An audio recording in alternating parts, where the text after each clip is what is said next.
I do not know exactly where I grew up. It's an interesting question that I ask myself all the time. I was born in Tajikistan, where I did not live very long. It was the end of summer, August of 2004, when I made my first trip at the age of 9. I flew to a boarding school in England in order to get my education there. At least that's what I thought. I never realized how much I had at home before I went to a boarding school. The first day I moved into my room, I asked one of the dorm parents when someone would be coming to do my laundry. All she did was laugh really loud, give me some detergent and some coins while pointing towards the laundry room. Right there was the first time I realized how privileged I was back home compared to where I am now. Later, I was sent to Dubai, a very diverse city. Over 85% of people who live there are foreigners. The school I went to in Dubai had the same concepts as all the other schools I have attended previously. British private schools, school uniforms, all pretty much the same. Students are separated into what they call houses. Students receive their ties according to what houses they belong. This school was identical to all the other ones I was in, except I did not live on campus.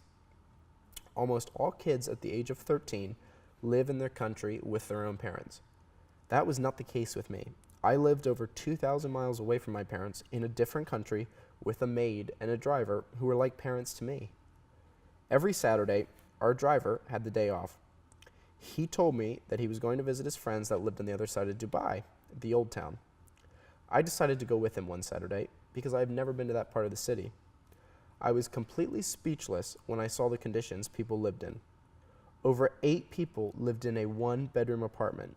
I have never seen that before, and at the time I tried to understand why people who lived 20 minutes away from me could live in such terrible conditions. I still do not have an answer for that. At the age of 16, I was already in the United States, studying in a private preparatory school outside of Boston, Massachusetts.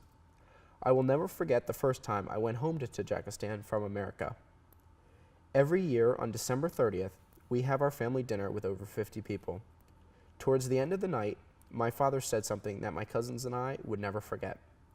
He said, "Do not ever look down on people. Do not think that you are better than someone just because you are more privileged than them in certain ways. Even a kid from a village can teach you something." I woke up early the next morning and my dad told me to go to the office. My father gave me a list of over 100 names and addresses and told me to visit at least 10 of them. There were multiple trucks outside the office filled with food and supplies for these families who lived in poverty. When I entered one of the houses, the owner of the house met us at the door.